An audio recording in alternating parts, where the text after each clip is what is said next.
years. Yesterday we have solved the sums related to compound interest and amount when the interest were calculated yearly and half yearly.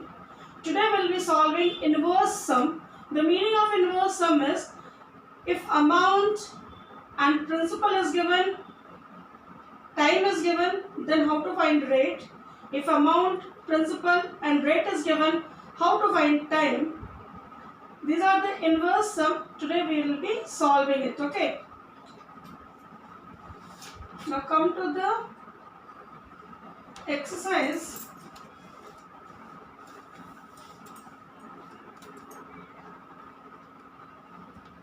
Two point two.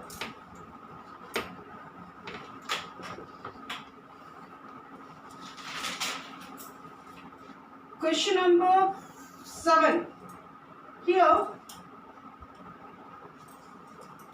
you have given principal is equal to rupees 28,000. The question is calculate the rate percent when rupees 28,000 amounts to rupees 30,870. So amount is rupees 30,870 in 2 years. So time is 2 years. At the compound interest payable annually. So rate you have to find. Is it? What do we know the formula? A is equal to P into 1 plus R by 100 to the power n. Now we will be replacing the numbers which is given to us. A is equal to is given rupees 30,870 is equal to rupees 28,000 into 1 plus R by 100 to the power 2, or rupees 30,870 by rupees 28,000 is equal to 100 plus R by 100 whole square we can find. Now we'll be reducing it in its lowest term. It will go with 7 4s are 28, 4s are 28, 7 1s are 7 and 7 4s are 28, 400.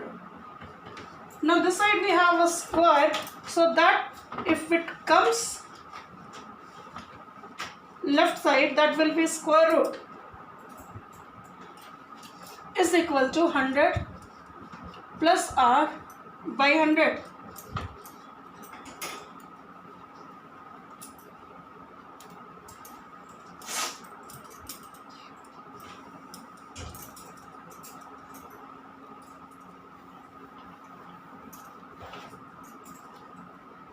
Then yes, it gives you 21 by 20 is equal to 100 plus R by 100. We can cancel it. Excuse me. 105 is equal to 100 plus R. Cross multiplication. First I have cancelled denominator to denominator. Then I have cancelled it. Or 105 minus 100 is equal to R. Or R is equal to 5% per annum. R is equal to 5%. This is the answer. How in this way we get the rate if principal, amount and time is given.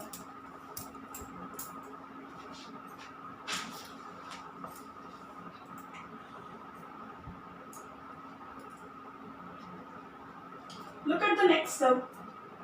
In this we have given amount, principal and rate of interest, but time we have to find, is it? Just see. Question number 8 of the same exercise. If the principal, amount and rate is given, time will be what? Amount is rupees 17,576. Principal is rupees 15,625. Rate is 4% per annum. The question is In what time rupees 15,625 amounts to rupees 17,576 at 4% per annum compound interest payable annually. Now, we know the formula. A is equal to P into 1 plus R by 100 to the power n, or it gives you rupees 17,576 is equal to rupees 15,625 into 1 plus R is 4% by 100 to the power n, or rupees 17,576 by rupees 15,625 is equal to 26 by 25 to the power n. Now this rupees is a cancel. Now these numbers can be written in the term of 26 and 25. Cube of 26 is 17,576 and cube of 25 is 15,625. It will come in the term of this only if you have done the sums properly. Now we got the base is equal and the value is equal, so index also will be equal. This has written in the term of 26 by 25 whole cube is equal to 26 by 25 to the power n. So n is equal to 3 is equal to n we can write. So required time is equal to 3 years.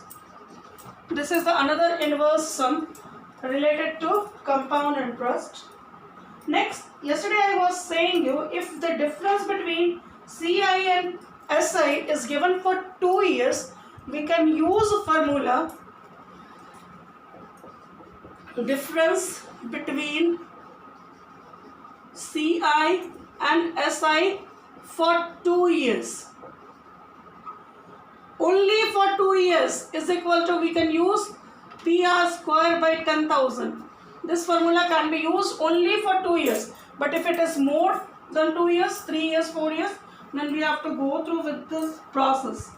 We cannot use this formula then. Okay. Now, next sum will be solving related to this formula.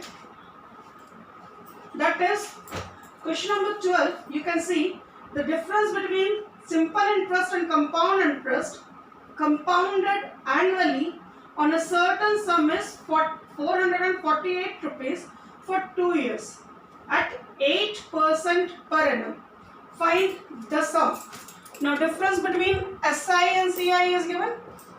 It's not SI CI, it is CI SI. Difference between CI and SI is rupees 448. Is it? Rate is equal to 8% per annum. This PA is per annum every year. Time is 2 years. So you have to find the principal. The sum is principal, is it? Now, we know the formula. We know PR square by 10,000 is equal to difference between CI and SI for 2 years. This is the formula. Now we didn't know P, so I am writing P as it is. R squared, so 8 square. This is only R square, it is not PR square. If it is full PR square, then it would be like that. It is only principal into rate square. So I have written principal into rates was 8% per annum. So 8 square by 10,000 is equal to rupees 448. This is the difference between CI and SI given. Now P into 64 is equal to rupees 448 into 10,000. I can write by cross multiplication, or P is equal to rupees 448 into 10,000 by 64. 64 sevens are 448. So the principal is rupees 70,000. Just within a minute we can solve the sum if we know this formula. So the principal is rupees 70,000. Repeatedly I am saying you dear, this is only and only if the difference is for 2 years. Is it clear?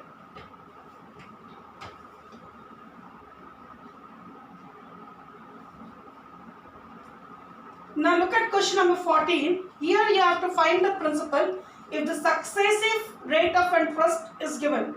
What principal will amount to rupees 15,729 in 2 years if the rate of interest for successive years are 5% and 7% respectively? The interest is being compounded annually. Now amount is given. Look at question number 14, and this with 14 will wind up.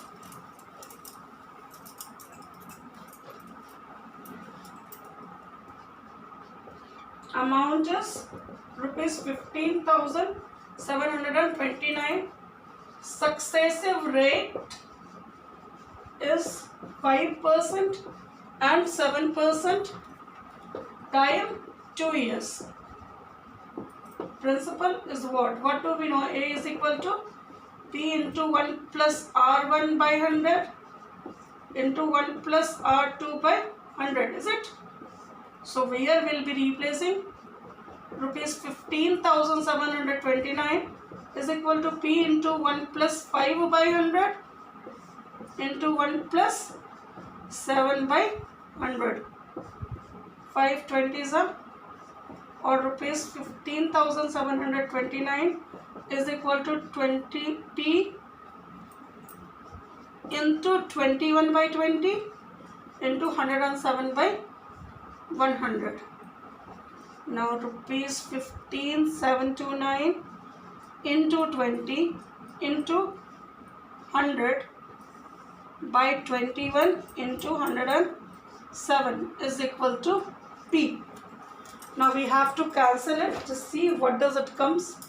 If we can cancel first with 3 9 7 to 9 5 3 7s are 3 5s are 15, 3 2s are 6, 3 4s are 12, 3 3s are 9.